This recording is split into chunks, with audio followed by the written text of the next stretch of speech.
Hi guys, magandang araw sa inyong lahat. Sa Mari TV nga pala. Sa video namang ito is aalamin natin kung ano yung full status, buong status ng YouTube channel ng magkakapatid na member ng PB Team. Alam naman ninyo yung nating lahat nyo, no? Kung sino yung magkakapatid. Walang iba kundi sila Sir Ralph at si Mang Ili. So aalamin natin yung full status ng kanilang mga YouTube channel. So syempre, bago natin simulan, kung pwede guys, subscribe and like my YouTube channel at i-like nyo din itong video dahil malaking tulong na po yan sa akin at para lagi din kayong updated kung may bagong upload ako at gusto nyo ng ganitong mga video na updated kayo sa mga YouTube channel na mga iniidolo na tong nating charity vlogger, lalo na itong PB Team. So dito simulan na tayo guys. Dito kay Ralph Aberilla Vlogs, ayan, ito po yung YouTube channel niya, ayan. So meron siyang active ito kasi si Sir Ralph laging sumasama kay Sir Paul, no? So meron siyang 90,000 subscriber, 90,800 subscribers. So ayan, yan po yung subscriber niya. Dito naman sa views ni Sir Ralph, ito is total views sa lahat ng kanyang video na nai-upload sa kanyang YouTube channel ay umabot na ng 21,600,744 total. Yun po yung total ng views sa lahat ng video ni Sir Ralph. At sa ngayon, merong videos, 540 videos na ang nai-upload ni Sir Ralph sa kanyang YouTube channel. At ginawa ni Sir Ralph ang kanyang YouTube channel noong October 24, 2019. Ayan. So dito naman sa subscribers rank, ayan dito. Kumbaga sa Pilipinas lang ito guys. Kumbaga sa lahat ng YouTubers dito sa Pilipinas, sa paramihan ng subscribers, si Sir Ralph is nasa pwesto na 2,314. Ayan, yun po yung pwesto niya sa paramihan ng subscribers dito sa Pinas, no. So sa paramihan naman ng views sa lahat ng YouTubers sa Pinas ay ang layo ni Sir Ralph, no. 948,925. Ayan, sobrang layo ni Sir Ralph. So, pero malaking channel na yan, guys. So, tapos na tayo dyan. Dito naman tayo kung ilang subscribers ang nadadagdag sa YouTube channel ni Sir Ralph sa loob ng 30 days. So, ayan. 3,600 subscribers po yung nadadagdag sa loob ng 30 days. Ayan. So, dito naman, sa views naman, kung ilang views ang nadadagdag sa mga video ni Sir Ralph sa loob ng 30 days, meron itong paano ba ito? 2,100,000, ano pong basa? 2.1 million, na lang, shortcut na lang. 2.1 million po yung nadadagdag to 30 days na views kay Sir Ralph. So dito tayo sa monthly estimated earnings kasi to guys. So bago tayo mag monthly, dapat dadaan muna tayo dito sa daily average. Ito yung daily average ito yung pumapasok na kita, estimated na pumapasok na kita sa YouTube channel ni Sir Ralph araw-araw, bawat araw guys. So meron siyang daily average na $279. So 279 hindi ko na lang guys i-research kung magkano yung palitan ngayon kasi kadalasan nasa 59 pesos naman yung isang dollar sa Philippine peso. So yun na lang yung pagbabasihan natin, 59 pesos. So 279 times 59. Ayan, hindi na natin lagyan ng point.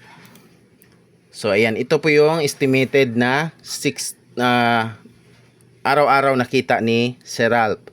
16,461.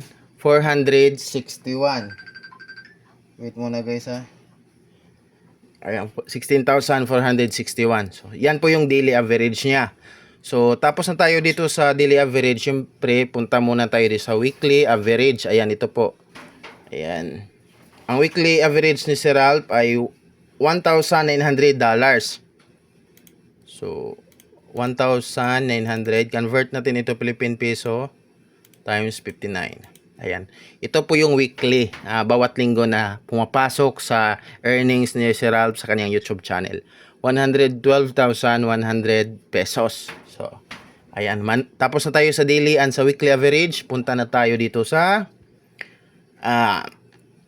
monthly estimated earnings. Kumbaga ito na talaga yung amount na estimated na sinasahod ni Sir Ralph sa isang buwan. Kasi si YouTube, tulad din ni Facebook yan, isang beses nagpapasahod sa isang buwan. So, ang estimated na sahod ni Sir Ralph sa isang buwan is $8,400.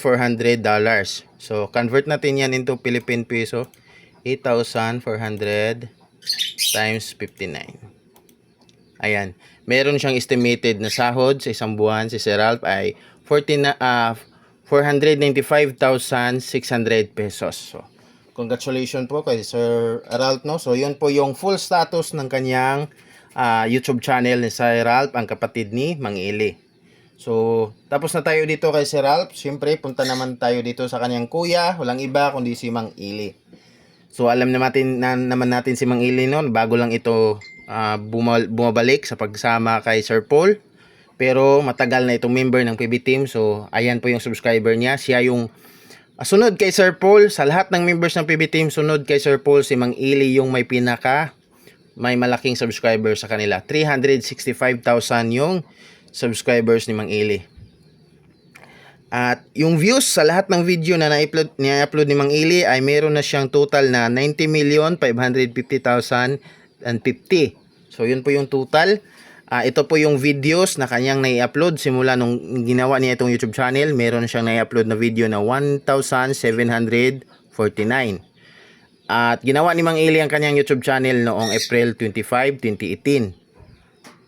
Dito sa subscriber ranks, ulitin ko, sa lahat ng YouTuber sa Pinas, nasa pwesto sa paramihan ng subscribers, si Mang Ili ay nasa pwesto na 1,955, no? So, sa paramihan ng views, sa lahat ng YouTuber sa Pinas, si Mang Ili ay nasa 311,009, no? So, dito naman tayo kung ilan yung subscribers na nadagdag sa YouTube channel ni Mang Ili for the last 30 days. Merong 3,000 na subscribers, no? So dito sa views, nadadagdag sa YouTube channel ni Mang Ili for the last 30 days na views is 1.2 million. So ito yung monthly estimated. So bago pumunta tayo dyan sa monthly, dadaan muna tayo dito sa daily, no? Kung ilan yung earnings niya bawat araw, no? Sa isang araw pumapasok sa kanyang YouTube channel. Meron siyang daily average na $164. So, convert natin yan into Philippine peso. 164 times 59. Ayan, yan po yung estimated na sahod ni Mang Ili sa isang araw. 9,676. So, punta naman tayo dito sa weekly average. Meron siyang weekly average na 1,600. Ayan, 1,600 times 59.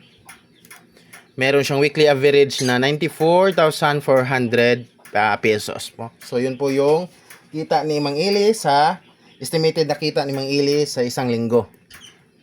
So tapos na tayo sa daily and weekly, punta na tayo dito sa monthly naman. So monthly estimated earnings ni Mang Ili. So di ba mas malaki pa yung kay Sir Ralph. Kahit 90 subscribers lang si Sir Ralph, pero alam naman natin na matagal na rin. So, simula nung hindi na sumasama si Mang Ili kay Sir Paul, si Sir Ralph yung parang pumalit sa kanya. So, active talaga yung earnings ni Sir Ralph. Sobrang laki. At si Mang Ili, bago lang bumalik ulit kay Sir Paul, sumasama. So, mas malaki pa kay si Sir Ralph.